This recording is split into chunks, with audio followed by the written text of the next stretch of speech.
Okay, so Sarah and I both want to thank all of you for coming today. I know the weather is not great, so thanks for trudging through it to get here.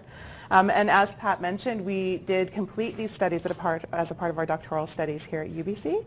So we also wanted to thank our supervisors who provided us with support throughout our degree, Dr. Groh, Dr. Miranda, and Dr. Lucician. So that being said, I'll move into the main part of the presentation.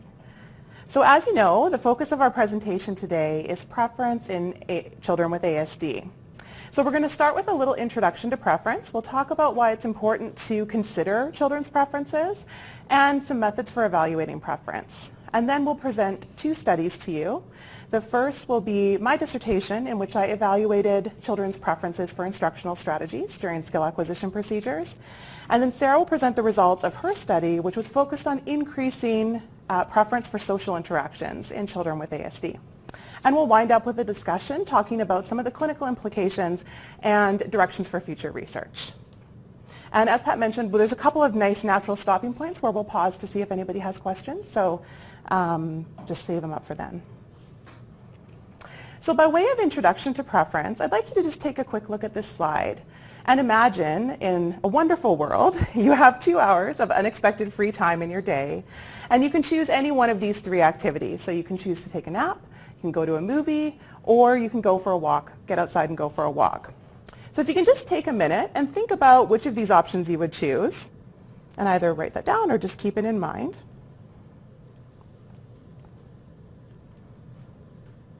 Okay, so how many people would choose to take a nap? That would be me. How many would choose to go to a movie? Yeah, and how many would choose to go out in nature? Wonderful. So as you see, you didn't all choose the same thing. So preferences vary from one person to the next. But that's not all.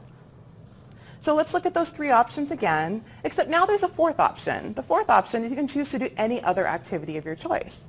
So I'd like you to just take a second to think, if you have these 3 options plus the 4th option, would you stick with your initial choice or would you switch to that 4th option? So just take a second and think about that.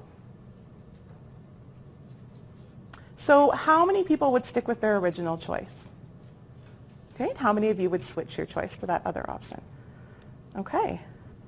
So when we expanded the range of options available, many of you chose to switch your selection to the other option. And this highlights another feature of preferences. So preference doesn't just vary from one individual to the next, but it varies within each person based on a range of factors, including the range of options available, recent exposure to each of the activities. So in this example, when you only had 3 choices, you chose one of those, so you demonstrated a preference for one thing over the other 2 options. However, once you had a 4th option, your preference shifted as the range of options expanded. Similarly, if you'd just been out for a nice long hike and spent 3 hours out in nature, you might be less likely to choose that option. However, if you've been stuck inside at your computer all day, you might be more likely to choose to get outside.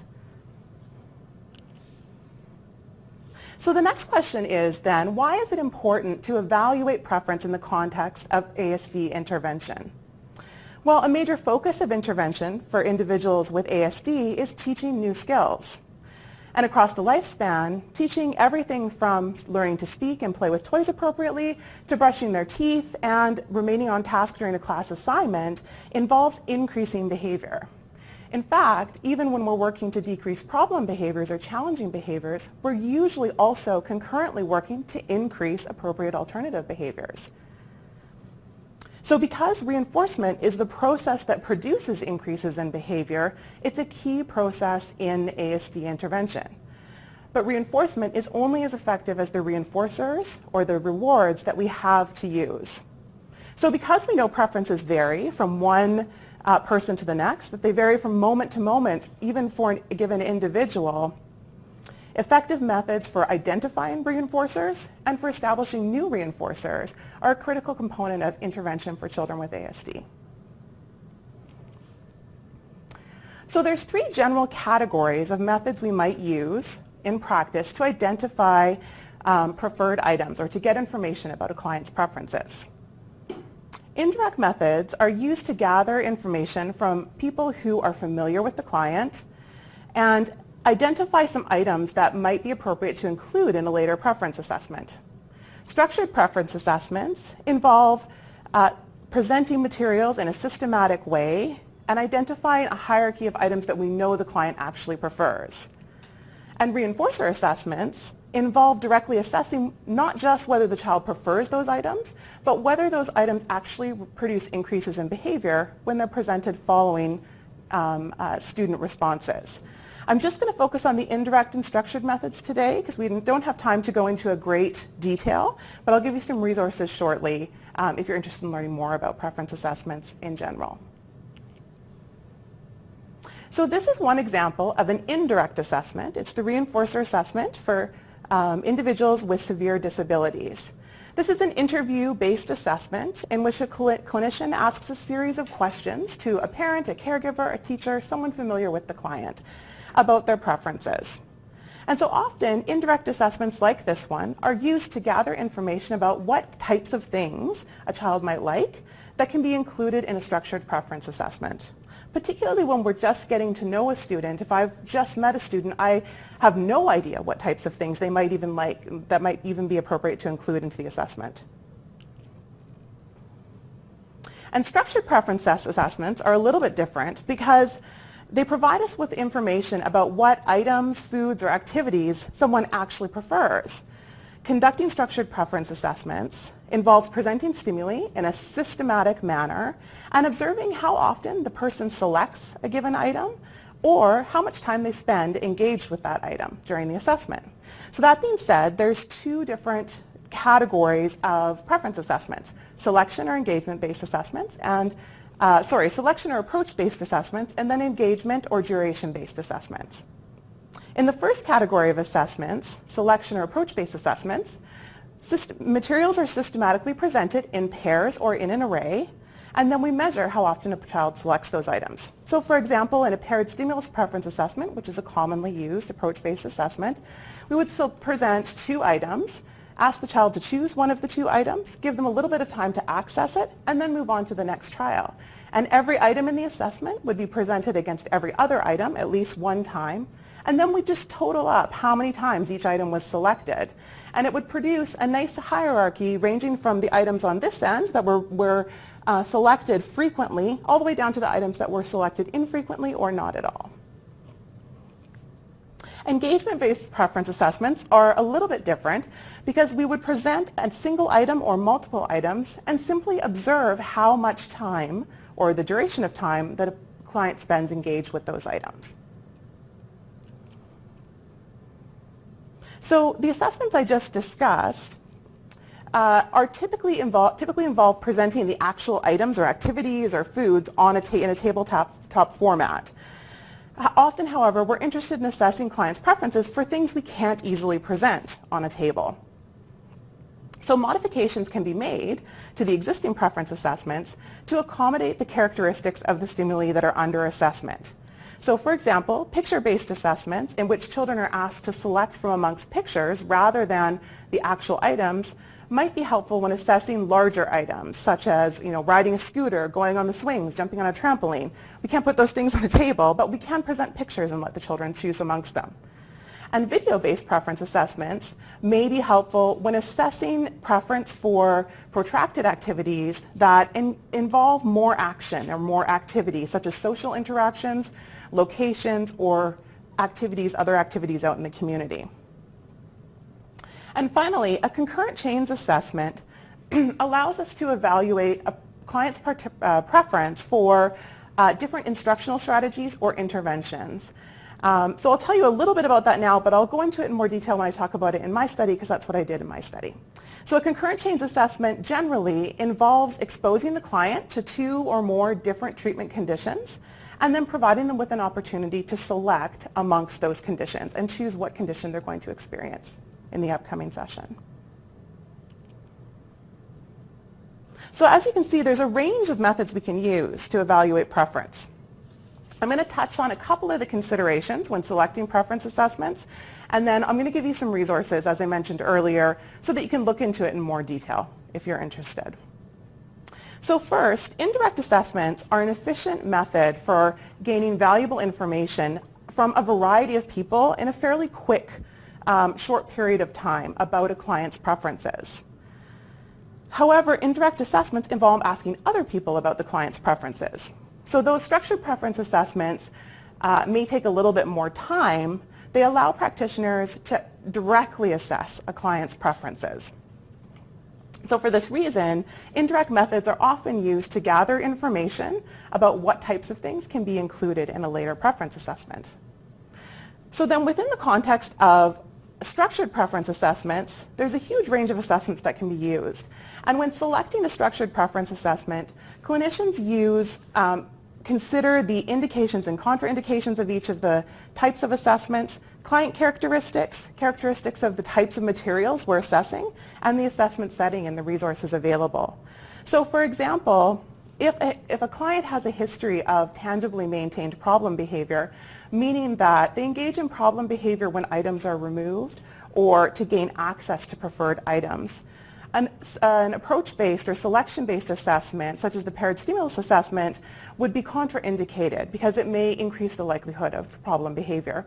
And an assessment like the free operant assessment, which is a duration-based assessment where we simply present stimuli and let the kids play with them, might be more appropriate. So that's just one example of the types of considerations. We won't have time to go into great detail about them today, but I wanted to provide you with these resources for further information. So the first resource there is a great article by Karsten Carr and Lepper that provides a practitioner model for identifying preferred stimuli. And they have a nice little flow chart, and they take you through kind of all of the different considerations and recommend a systematic process for decision making about what type of preference assessment would be most appropriate for a given learner. Additionally, the Western Michigan practitioner resources, if you haven't seen these yet, they're fantastic. There is a video on stimulus preference assessments presented by Dr. De Leon, who's very widely published in this area, available online for free access. And then finally, there's two prior circa presentations that relate to preference assessments. Dr. Groh's presentation on stimulus preference assessments and my prior presentation on some clinical applications of those assessments. So I'm just going to move into talking about my study now. Before I do that, does anybody have any questions about what I've talked about so far? No? Okay.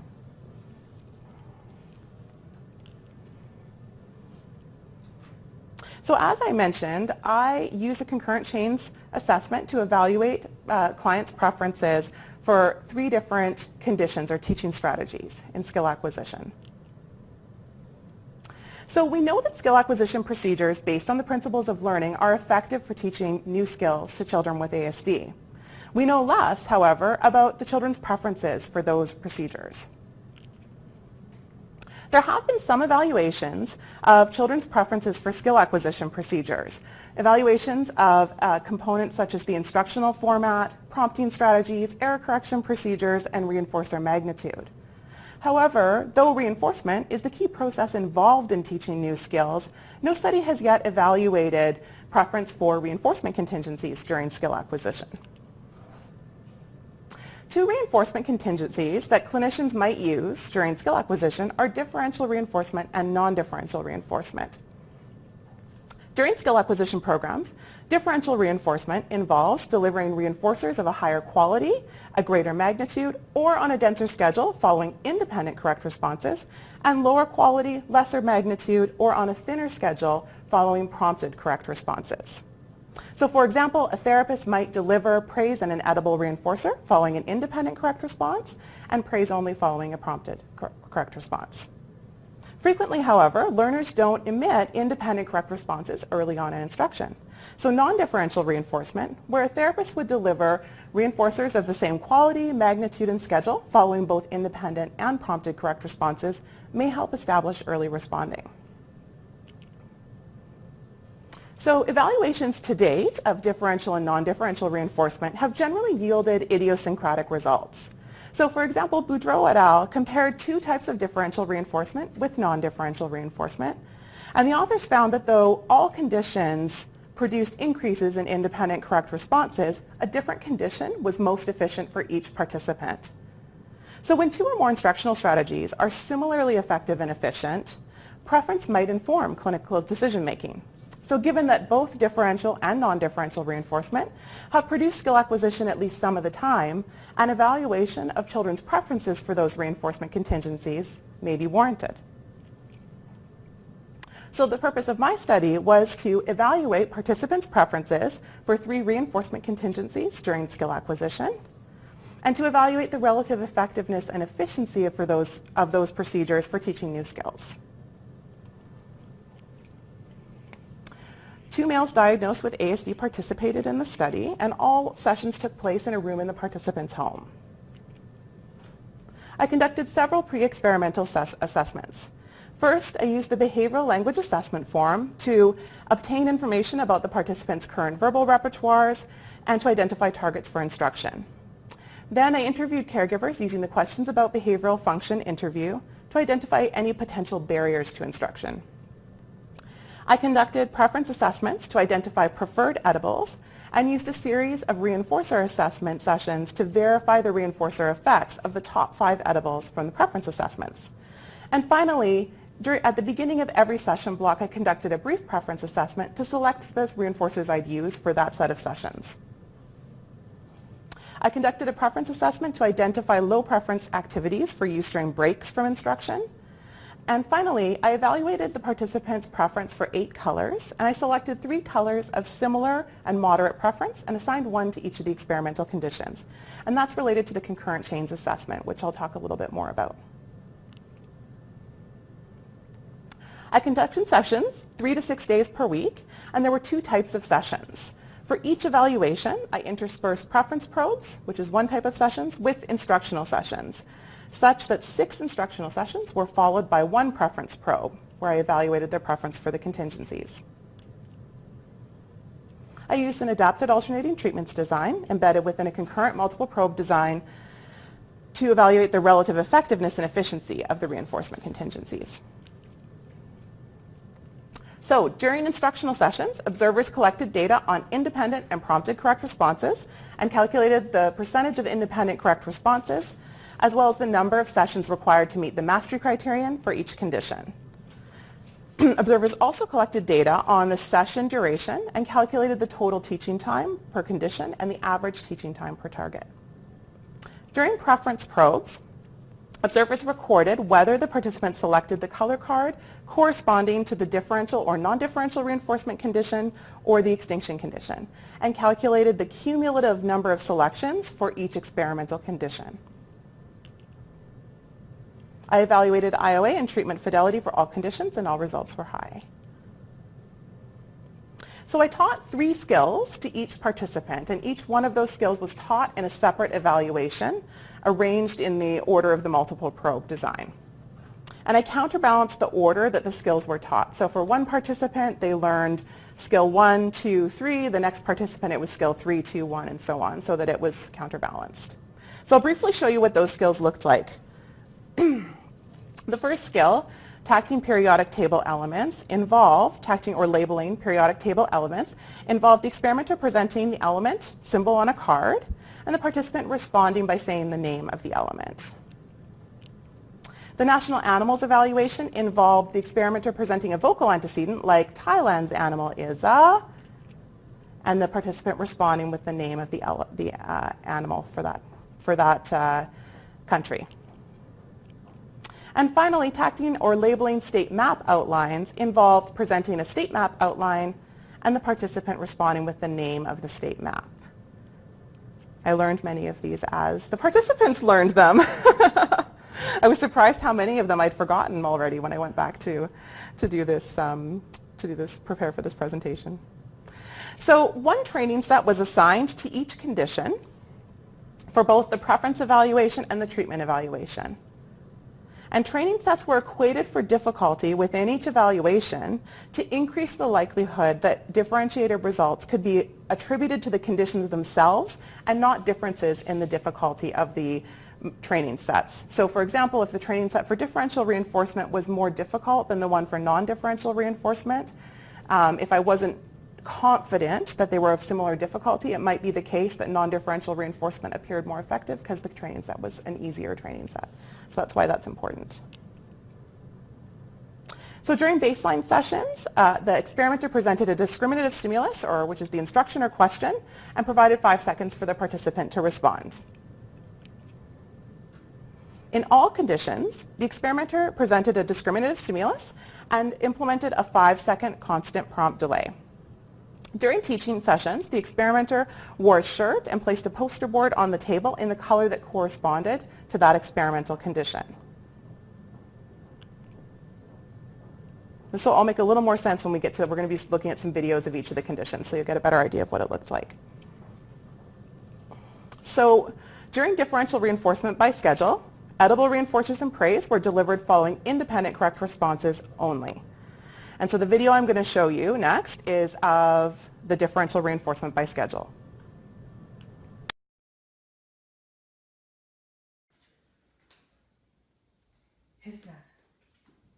Sulfur. Sulfur.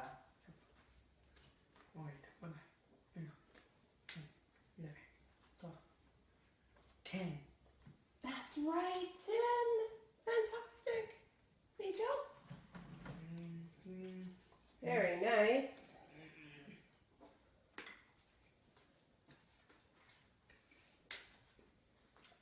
Tasty, hey? Thank you. Awesome.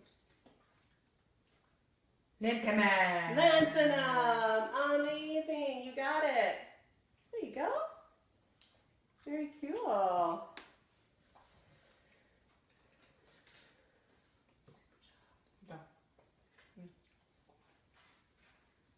Get you waiting so nicely. You all done chewing? Sure. Okay.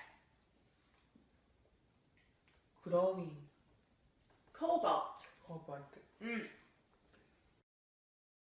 You'll notice there, when he responded independently, I provided praise and an edible, and when he responded with a prompt, I didn't provide any, I just moved on to the next trial.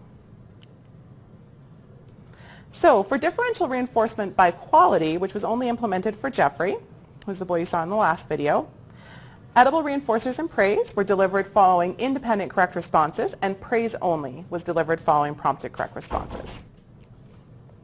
So this is a video, and you'll notice here that when he responds independently, I provide praise and an edible, and praise only when it's a prompted. Dominican Republic's animal is a... Pomchak. Yeah, Pomchak. Very good. There you go, my friend.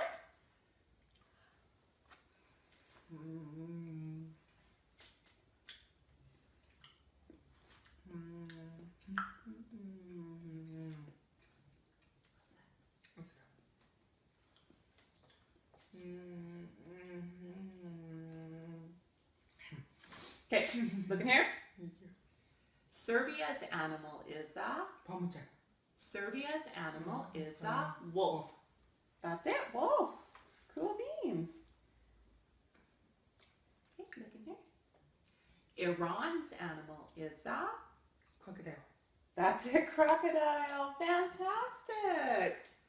There you go. Impressive, my friend.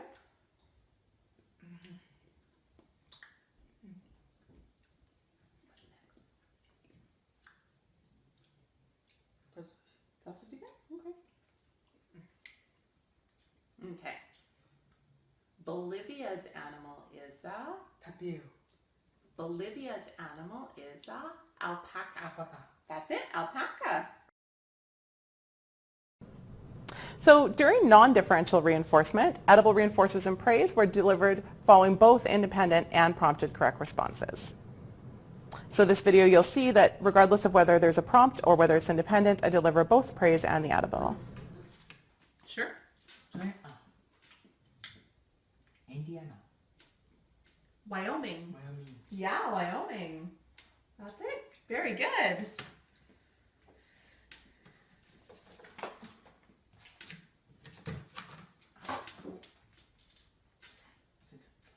Indiana. Indiana, that's the ticket. There you go, my friend. But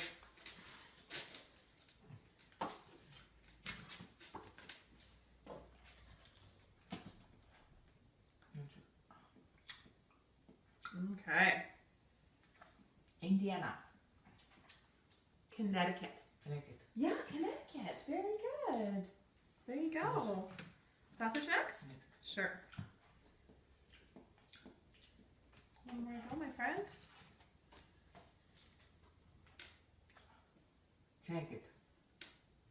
Wyoming. Wyoming. Yeah, Wyoming. Very good. There you go. So during Extinction, no reinforcers were delivered following prompted or independent correct responses. So I should note here that even though I wasn't delivering any reinforcers, I was still implementing the constant prompt delay that was present in the other conditions. So this is Davy, the second participant. Ready? Tin.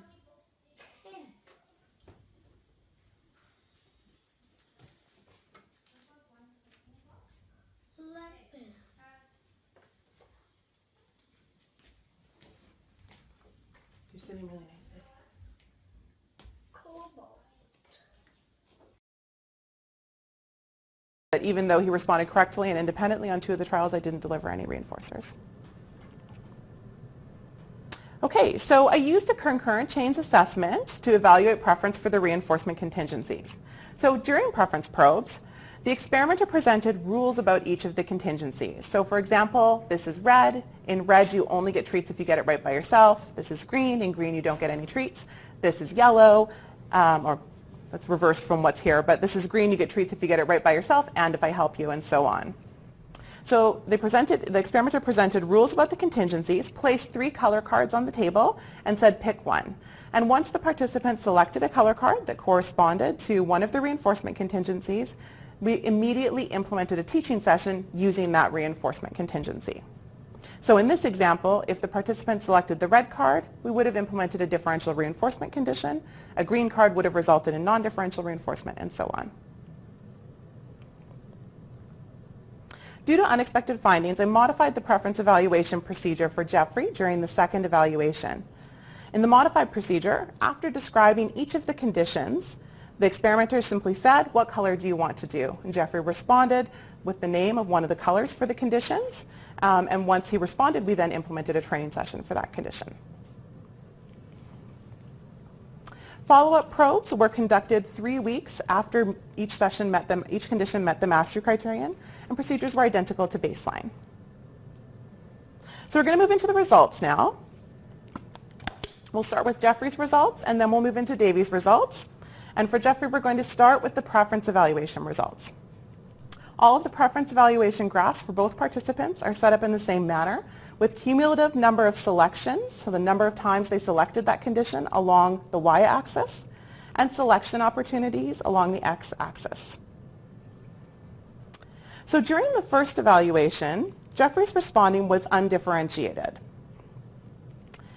During the beginning of the second evaluation, his responding continued to be undifferentiated, and I observed a side bias such that he was consistently selecting the color card on the right of the array, regardless of what card was in that position. So based on this observation, I changed the procedure to a verbal choice presentation, and when I modified the preference evaluation procedure, Jeffrey demonstrated a clear preference for the differential reinforcement condition for the remainder of the second evaluation and for the third evaluation. So we're going to move into Jeffrey's treatment evaluation results now. So this graph is going to be really hard for you to read. That's okay. This is just to give you the overall picture of the 3 evaluations that were included in the multiple probe design. So the top panel is the first evaluation, the middle panel is the second evaluation, teaching a second skill, and the third panel is the third evaluation with a third skill. I'll zoom in on each of these individually. So all of the treatment evaluation graphs are set up in the same manner. Percentage of independent correct responses is on the y-axis, and sessions is along the x-axis. So Jeffrey met the mastery criterion in all 3 conditions in the first evaluation, but his responding dropped below mastery criterion in the differential reinforcement condition at 3 weeks follow-up. He met the mastery criterion in a similar number of sessions in differential and non-differential reinforcement, followed by the extinction condition. The total teaching time required to meet the mastery criterion was approximately 59 minutes in non-differential reinforcement, 49 minutes in differential reinforcement, and 35 minutes in extinction. So though differential and non-differential reinforcement were mastered in a similar number of sessions, differential reinforcement required less teaching time.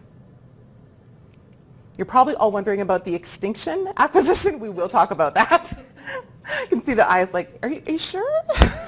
I am sure. Okay, so this is Jeffrey's second evaluation. Once again, Jeffrey met the mastery criterion in all three conditions in the second evaluation, but responding dropped below criterion, this time in the non-differential reinforcement condition at 3-week follow-up. Similar to the previous evaluation, he met the mastery criterion in a similar number of sessions for differential and non-differential reinforcement, followed by extinction. And the total teaching time was approximately 443 minutes in non-differential reinforcement, 328 minutes in differential reinforcement, and 202 minutes during extinction. So once again, though differential and non-differential reinforcement took about the same number of sessions to meet the mastery criterion, differential reinforcement required less teaching time. And these are the results from the third evaluation. Jeffrey didn't meet the mastery criterion in any of the conditions in the third evaluation before his participation was discontinued due to a lack of skill acquisition. You can see in this graph that we implemented a number of modifications to the procedure due to slow skill acquisition. And he got to mastery in all conditions in the second evaluation, but he didn't quite get there in the third evaluation. So now we're going to move into Davy's preference evaluation results. And these graphs are set up in the same manner as Jeffrey's preference evaluation results were. So in Davy's first preference evaluation, he selected the non-differential reinforcement condition on 2 out of 3 opportunities. And during the second evaluation, Davy exclusively selected the non-differential reinforcement condition. And during the third evaluation, he also exclusively selected non-differential reinforcement. And just to give you a little break from the graphs, I'm going to show you a video of one of Davy's preference evaluations. This is probably my favorite video from my dissertation, possibly aside from the one where he sings Shot to the Heart into the video. But this will show you Davy's clear preference for non-differential reinforcement. I know that. So I do like red. Cool. Well, let me tell you about them again one more time. Okay, so this is green. In green, you don't get any treats. I don't like that one. Okay. This is red. In red, you get treats if you get it right by yourself and if I help you. I like that. Cool. And this is orange. In orange, you only get treats when you get it right by yourself. So you pick. So I like this one the best. Red. Okay, so Tyla, Mm-hmm.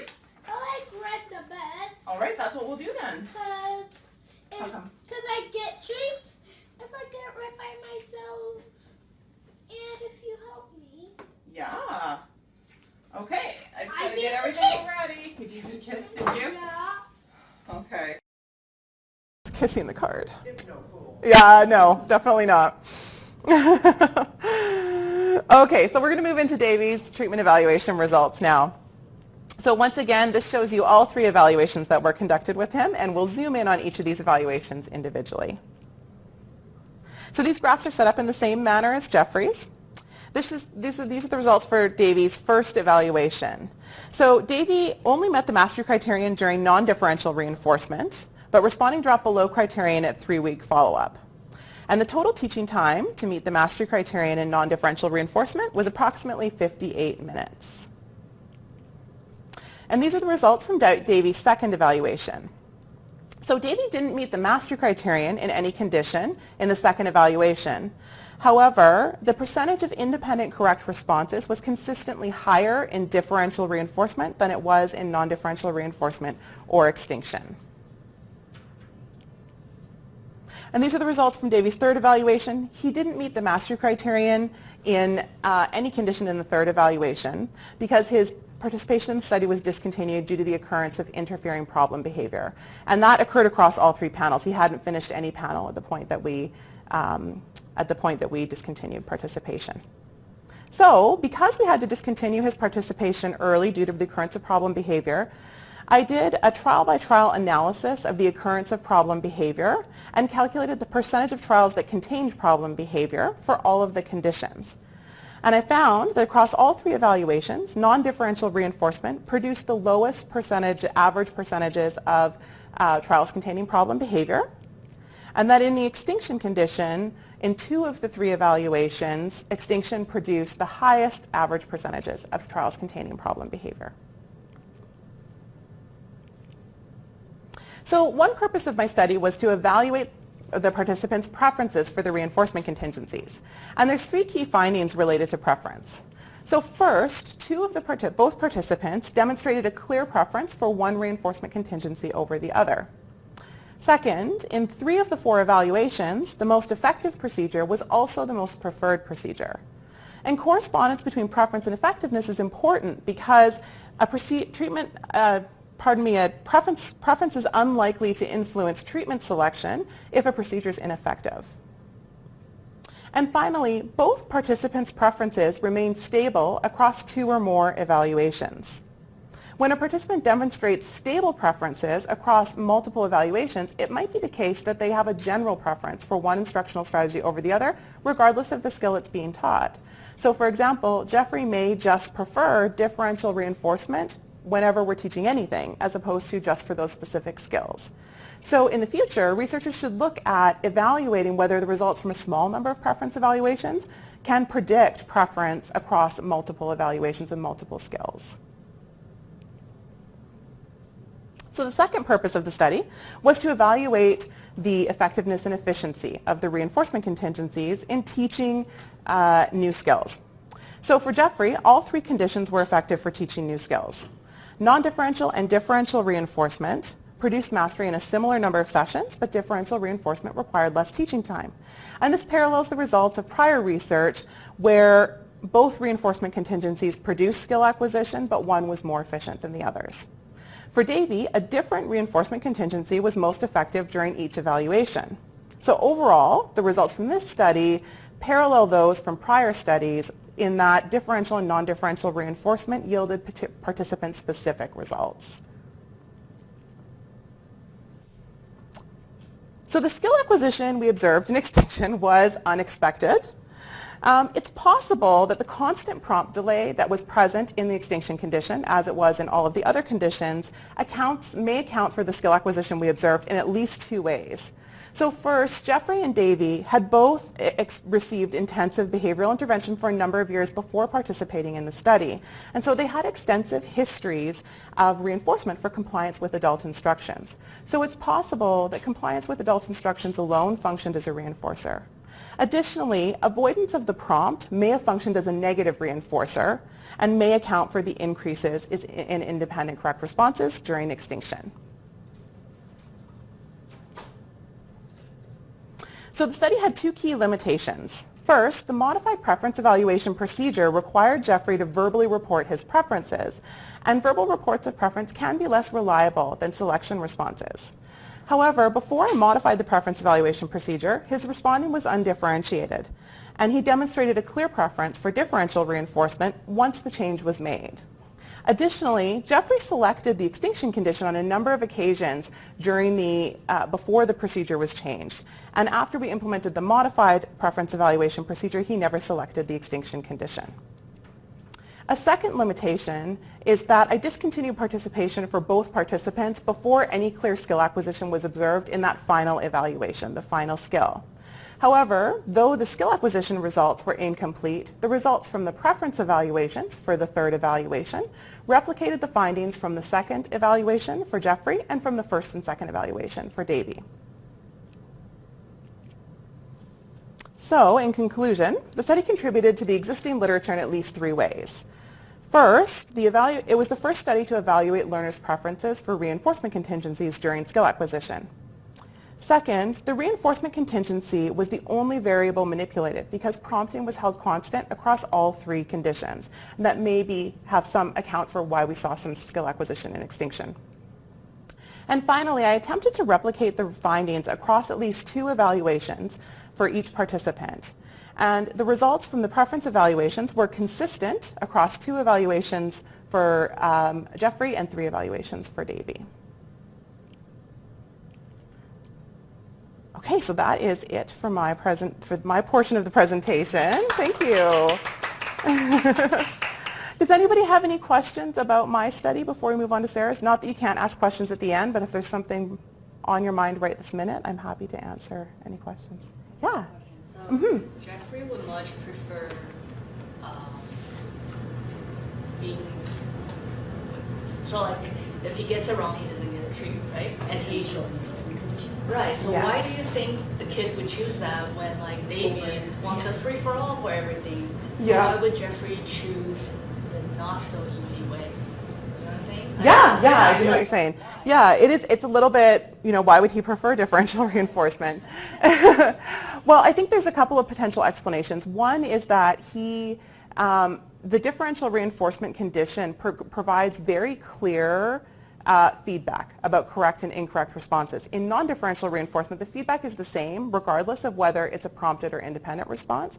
Differential reinforcement is potentially more predictable and provides clearer feedback because there's a clear difference between the responses. So that's one piece. The other piece, it may be related to his learning history. So he has experienced 2 to 3 years, more than 2 to 3 years, multiple years of intensive behavioral intervention. And I don't know for certain, but if he's experienced differential reinforcement in his learning history so far, and that's something he's more familiar with, that may impact his preference. Possibly. Anything else? Okay, so I'm going to turn it over to Sarah now so she can talk about her dissertation study. Could I just have a bottle of water, please? You good? Doing a little dance. Thank you. Okay. So Tyla talked a bit about preference assessments and evaluating preference for different instructional procedures. I'm going to talk about what we can do when an individual has limited reinforcers, so how we address that. But to begin, I wanted to talk just briefly about reinforcer identification and why it's important. So identifying reinforcing stimuli is an essential component in the development of interventions for individuals with ASD. It's common to use a variety of reinforcers to account for changes in preference over time and to reduce the likelihood of satiation. So satiation can occur when a stimulus that is used as a consequence has lost some of its value as a reinforcer as a result of being used repeatedly. So for that reason, it's important to have a variety of reinforcers that we can draw from. An important goal of intervention for many individuals with ASD is increasing appropriate behavior maintained by contingencies that are present in everyday settings. Parents and teachers commonly provide social interactions such as praise or hugs as consequences for appropriate behavior, but social interactions may not function as reinforcers for all of the individuals that we work with.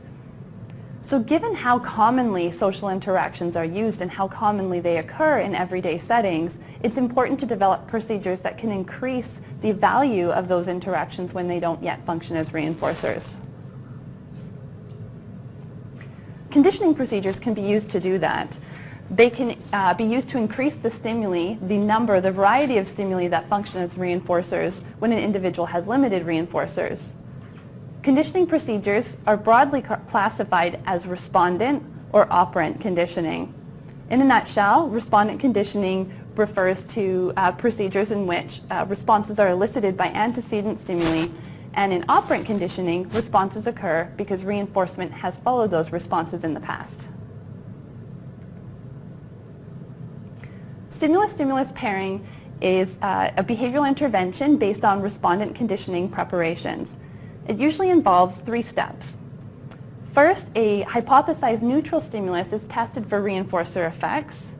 The neutral stimulus is then paired numerous times with a reinforcer within a session. And finally, the stimulus is tested for reinforcer effects. Most often, stimulus-stimulus pairing is a response-independent procedure, which means that the individual participating in the procedure is not required to engage in a target response. The neutral stimulus and the reinforcer are presented repeatedly without requiring the individual to engage in a target response. The research support for the use of stimulus-stimulus pairing to condition reinforcers is mixed, but there are a variety of procedural variations that can improve the effectiveness of the procedure. And one of those variations is response contingent stimulus pairing. So RCSP is similar to response independent stimulus pairing, except that the pairing occurs immediately following a target response. So for example, when a learner correctly matches a stimulus to a sample, the instructor might deliver a neutral stimulus such as praise, closely followed by a reinforcer. There's far less research on response-contingent stimulus pairing than response-independent stimulus pairing, but the results of studies so far are promising. So there are a number of variations within respondent conditioning procedure that may improve the effectiveness of the procedures. Response-contingent stimulus pairing may be more effective and efficient than response-independent stimulus pairing. We also know that response-contingent procedures are often more preferred than response-independent procedures in a variety of settings. Another variation that can affect how effective respondent conditioning procedures are is the temporal ordering of the neutral stimulus and the reinforcers, so how they are arranged. Studies using delay pairing have stronger treatment effects than studies using other types of pairing arrangements. In delay pairing, a neutral stimulus is presented slightly before and overlapping with a reinforcer. Another variation within respondent conditioning is the number of reinforcers used within the conditioning arrangements. Using multiple reinforcers often produces stronger treatment effects because it reduces the likelihood of satiation on any particular reinforcer. A fourth variation is looking at the category of reinforcers used in the conditioning arrangements. Often edible reinforcers produce stronger effects than other categories of reinforcers. Finally, the number of pairings can affect how strong the conditioning effects are. Most often, a single presentation of the neutral stimulus before the reinforcer is presented is more effective than multiple presentations of the neutral stimulus. And the reason for that is likely because the single presentation of the neutral stimulus more consistently predicts the delivery of the reinforcer than presenting the neutral stimulus multiple times before the reinforcer is presented. So in respondent conditioning, responses are elicited by antecedent stimuli. In operant conditioning, responses occur because reinforcement has followed those responses in the past. Operant discrimination training, which is based on operant conditioning procedures, has been used to increase the value of a number of categories of reinforcers to be used as reinforcers. Interventions based on operant conditioning are commonly used in behavioral programming for individuals with autism. We arrange antecedents and consequences to increase appropriate behavior and decrease inappropriate behavior. When used to condition stimuli as reinforcers, operant discrimination training typically involves 3 steps. First, a hypothesized neutral stimulus is tested for reinforcer effects. Then that neutral stimulus is established as a discriminative stimulus, or an SD. In SD, this means that a specific response is reinforced in the presence of that stimulus. Finally, the SD is tested for reinforcer effects. Like other conditioning procedures, ODT may be affected by the number and categories of reinforcers used in training. ODT may also be enhanced by the inclusion of an S-delta. An S-delta is a stimulus in the presence of which a reinforcement is not available for a specific response. Incorporating an S-delta may increase the saliency of the SD and enhance the overall effectiveness of the procedure. So reliable data show that response-contingent procedures are more effective and more preferred than response-independent arrangements. However, the different response-contingent conditioning procedures, RCSP and ODT, had not been compared. So given the importance of developing effective conditioning procedures and identifying the most effective conditioning procedures to expand reinforcing stimuli for the individuals we work with, in my study, we compared the effectiveness of RCSP and ODT to condition vocal stimuli as reinforcers.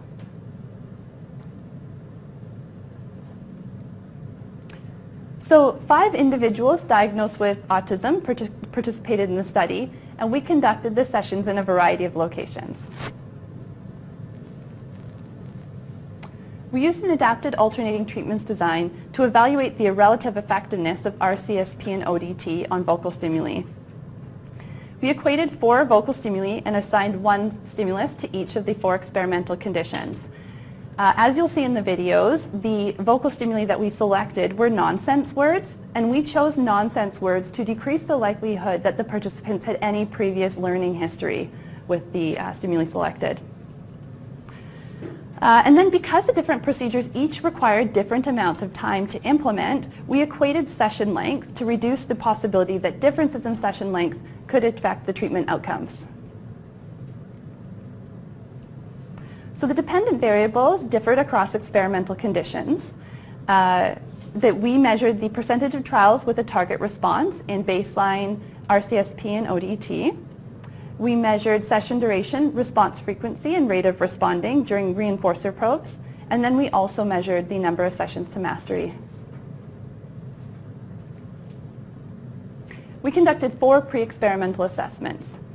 First, we conducted a reinforcer assessment of vocal stimuli to identify 4 neutral vocal stimuli to use in the conditioning procedures. We conducted a response assessment to identify low-rate responses. We conducted a stimulus preference assessment to colors, and 1 color was assigned to each of the experimental conditions to enhance the saliency of differences between the conditions. And then finally, we conducted a reinforcer assessment for edible stimuli for use in the conditioning procedures. We rapidly alternated between the experimental conditions, presenting the conditions in quasi-random order with no more than 2 consecutive sessions of any condition. We also conducted reinforcer probes after every 4 sessions to assess response rates and the effects of conditioning procedures. So during baseline, the experimenter presented the task materials assigned to that condition. If the participant engaged in the target response, the experimenter delivered the vocal stimulus assigned to that condition. If the participant did not engage in the target response, the experimenter simply removed the task materials. So this is a video of 2 baseline trials early in training, and the participant responds during both trials. There's a pause between trials, and this is the intertrial interval. The length of that interval was determined by our session equating procedure.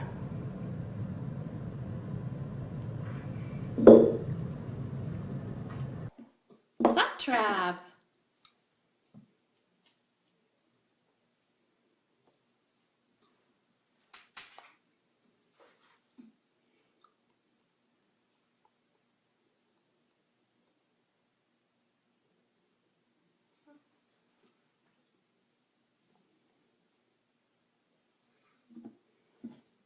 Claptrap. Response contingent stimulus pairing, the experimenter presented the task materials. If the participant engaged in a target response, the experimenter presented the vocal stimulus assigned to that condition, closely followed by an overlapping with the edible reinforcer. If the participant did not begin to respond within 5 seconds, the experimenter manually prompted a response and then delivered the vocal stimulus and edible reinforcer.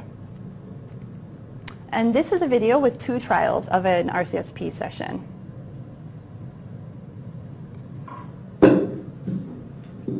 Fribble.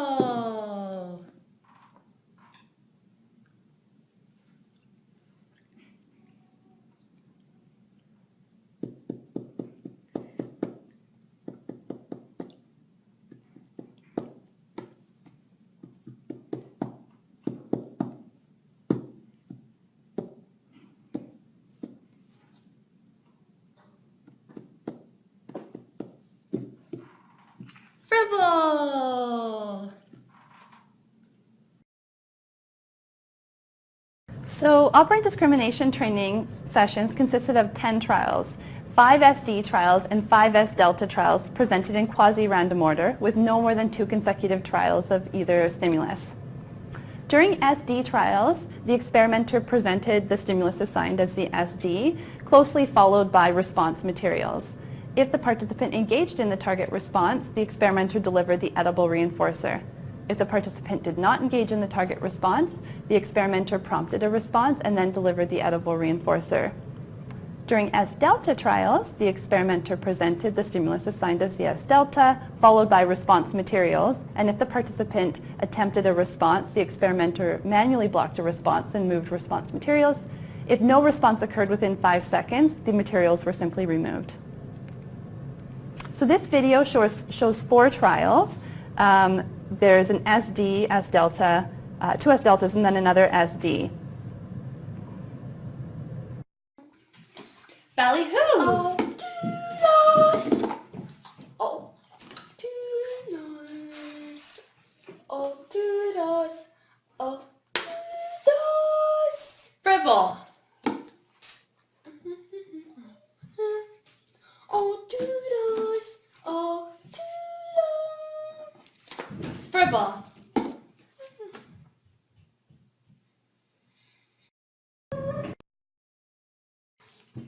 Ballyhoo!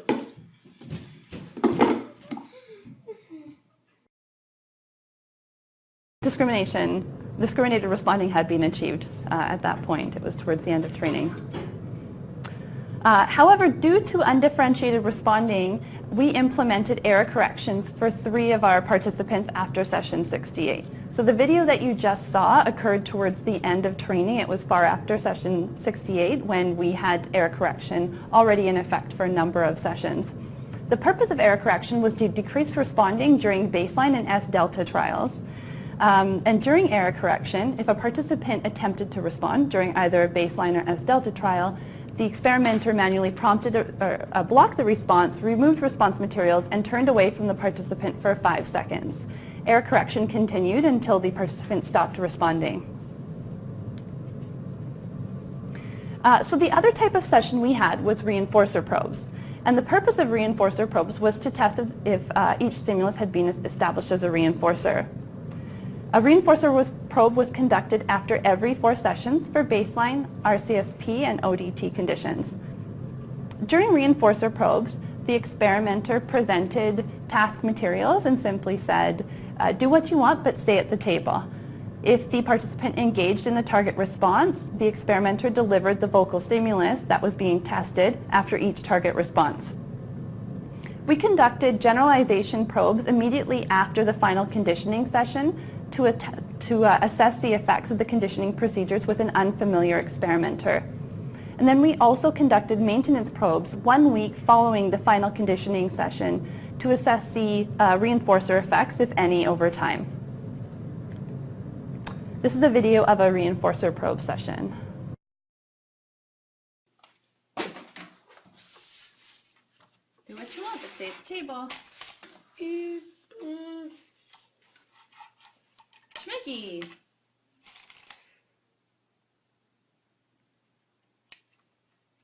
Schmicky!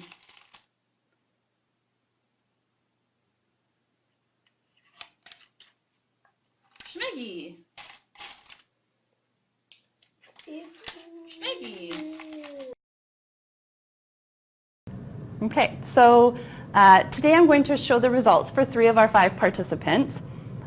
These graphs show the results for Ichiro. The upper panel shows the results for the treatment comparison, and the y-axis is the percentage of trials with a target response. For Ichiro, responding was largely high and undifferentiated in the treatment comparison for baseline, SD, and RCSP trials. We did see a decrease in responding during the trials for the S delta. He did not meet mastery criterion, but responding during the S delta stabilized at or below 20%. The lower panel shows the results for the reinforcer probes. It depicts the rate of responding in the reinforcer probes. And the asterisks on this graph and the following graphs indicate that the session was terminated early due to no responding. So the reason we marked asterisks on the graph is because when a session was terminated early, it did affect our rate data. So for Ichiro, we saw no clear differences in the rate of responding across the conditions. These are the results for Isabella. The upper panel is the treatment comparison, and the phase line indicates where error correction was introduced. Isabella was our only participant to meet mastery criterion for both RCSP and ODT. In terms of reinforcer probes, we saw no clear differences in her rate of responding across the conditions. These are the results of the treatment comparisons and reinforcer probes for Lucas. For Lucas, we saw lower lower responding during baseline and S delta trials than we did for either SD or RCSP trials, although there was still some overlap. And again, for Lucas, we saw no clear differences in his rate of responding across the different conditions. So although the rate data was undifferentiated for many of the participants, when we looked at the mean session duration and the mean response frequency during the reinforcer probes, we did see some differentiation. So for Chiro, the highest mean session duration and response frequency occurred for the baseline and the SD. For Sam, Isabel, and Lucas, we saw more responding during reinforcer probes for the RCSP stimulus and the SD, which would indicate that the conditioning procedures were effective. Finally, for Mateo, we saw the highest mean session duration and response frequency during the reinforcer probe for the S delta, which was unexpected. So the purpose of this study was to compare the relative effectiveness of RCSP and ODT to condition vocal stimuli as reinforcers. Given the clinical importance of developing effective conditioning procedures for individuals with limited reinforcers, a comparison of the two most promising conditioning procedures was warranted. We found that RCSP and ODT were effective for 3 of our participants. This study also addressed some limitations in previous research by including a pre-experimental reinforcer assessment to ensure that the vocal stimuli assigned to the conditioning procedures were indeed neutral. We also included a response assessment in our pre-experimental procedures to ensure that the tasks that were assigned to each of the conditions occurred at low rates. Finally, we equated for session length. So all of these considerations were included to increase the likelihood that any differentiated results that we observed could be attributed to differences between the conditions themselves and not to other variables. So there are at least 3 limitations in the study. First, we did not achieve consistently differentiated responding for Chiro and Sam. A limitation of an adapted alternating treatments design is the possibility of multiple treatment interference, which may account for these results. For Chiro, although responding was high during baseline sessions, we saw decreased responding during S delta trials. And for Sam, responding was consistently lower during baseline and S delta trials, while there was still some overlap. So although we didn't achieve consistently differentiated responding, the results suggest some differentiation in treatment effects. A second limitation is that the experimenter was familiar to 3 of the 5 participants prior to their inclusion in the study. And it's unclear whether the results may have differed if an unfamiliar experimenter had implemented the procedures. The results of previous research suggest that participant familiarity with an experimenter can affect the results of the studies. In this case, the experimenter may have functioned as an SD, indicating the availability of reinforcement. That said, the primary experimenter conducted all of the pre-experimental assessments in addition to the conditioning procedures. And in the pre-experimental assessments, low rates of behavior occurred during all of the assessments for the vocal stimuli that were ultimately included in the study, as well as the tasks that were selected for inclusion in the study.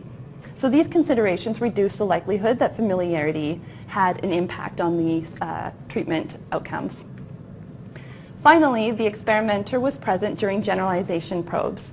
So the purpose of generalization probes was to assess responding in the presence of an unfamiliar experimenter.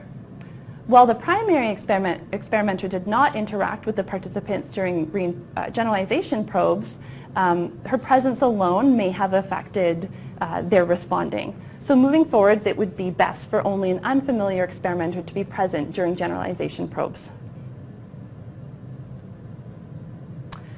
There are a number of implications for practice. However, these implications should be noticed as preliminary given the early and emerging nature of this research. The results of the current study showed that both RCSP and ODT were effective for establishing praise as a reinforcer for 3 of the 5 participants. Developing effective conditioning procedures might be particularly important for individuals with limited social reinforcers, given how common social interactions are in everyday settings. Although we did not directly assess feasibility, RCSP may be preferred over ODT in applied settings for at least 3 reasons. First, during RCSP, all participants met mastery criterion in relatively few sessions. And in contrast, only 1 of the 5 participants met mastery criterion for ODT, and it took 32 sessions for that to happen. The number of sessions required to achieve discriminated responding in ODT may not be feasible in applied settings. Second, RCSP is easy to implement, and with some training, behavioral interventionists and teachers may be able to use RCSP embedded in ongoing and already present opportunities throughout the day. So given the potential benefits of the increased use of conditioning procedures, feasibility should be investigated further. So now I'm going to move into a general discussion of Tyla's study and my study. So it's common to use a variety of reinforcers in behavioral intervention programs to account for changes in preference over time and to reduce the likelihood of satiation. Tyla's study found that the most effective or efficient procedure was also the most preferred for 1 of the 5 participants, or 3 of the 4 evaluations. Correlation between preference and effectiveness is important because preference alone is unlikely to inform treatment selection if a procedure is ineffective. This area of research is also important because through evaluations like the ones that Tyla described, learners can have input into their learning environments regardless of their verbal abilities. There are a number of avenues for future research in both areas of study. It's important to expand participant selection criteria and include participants of different ages because older learners may have learning histories that impact results. Another avenue for future research is evaluating methods for increasing efficiency. So for example, looking at whether the results from a small number of preference evaluations can predict a more general preference for one teaching procedure over another. It would also be informative to evaluate whether the effects of a conditioning procedure could affect unconditioned stimuli that were not included in an evaluation. So for example, if we were to condition one praise statement, would the effects of that procedure also generalize to praise statements that were not included in a conditioning procedure? Finally, we need more research to evaluate the long-term effects of conditioning procedures. The results of the studies that have been conducted so far have often shown that the effects of a conditioning procedure wane after a short period of time. So the stimuli that had been conditioned as a reinforcer stop functioning as reinforcers after a relatively short period of time after the conditioning procedure has been terminated.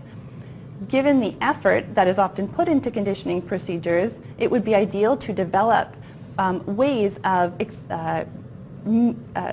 expanding the effects of conditioning procedures so that they last for longer periods of time. So identifying effective reinforcers and reinforcement contingencies is important in developing an optimal learning environment. Conditioning procedures can help to expand the number and variety of stimuli that function as reinforcers for an individual. And effective conditioning procedures might be particularly important for individuals with limited social reinforcers, given how common social interactions are in everyday settings. Thank you. Questions? Yes. I know I'm asking for your opinion about this, not the data, because I know you don't have data. I wonder about the extent to which you think the vocal stimuli that you used, which were nonsense words, fribble, schmeggy, claptrap, I mean, we're not only unfamiliar. I understand why you use them. You use them because they were unfamiliar. But they also were comprehension-free. That is, there's no way that any of the participants could have known what any of that meant, because it didn't mean anything. Claptrap, what does that mean? They're nonsense words. And I ask that because, so I'm wondering about the extent to which you think that the fact that they were nonsense words and comprehension free might have influenced the outcomes. Because in contrast, the kinds of things we usually say, good job, way to go. I mean, I guess initially, those are probably nonsense words to kids too. Good job, way to go, they don't know what that means. But when you hear these things often enough, and they become meaningful. There is some language there. They do, right?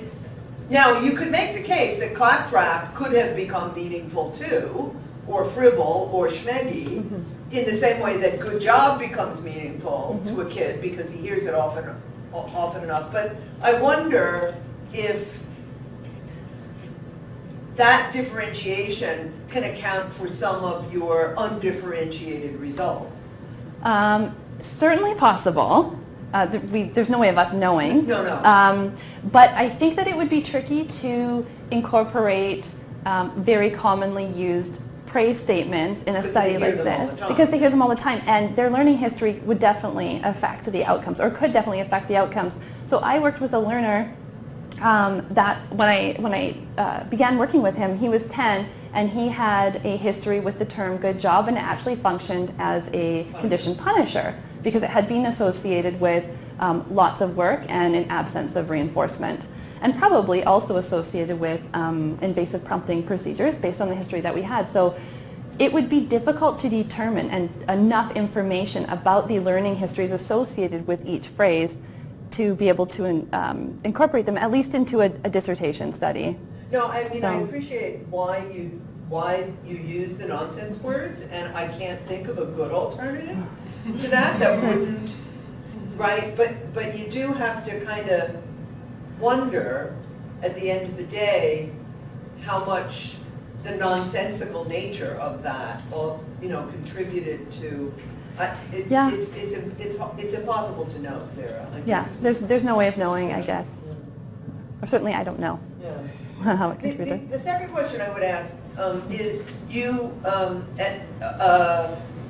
you referred to the different temporal order of the neutral and the neutral stimulus reinforcing stimulus, right? Can you talk a little bit more about that? Sure. Because I'm not sure that most people appreciate the importance of that temporal order. Yeah, so that is actually a really important point, and that's something that I spent a lot of time learning about as I was preparing to run this study.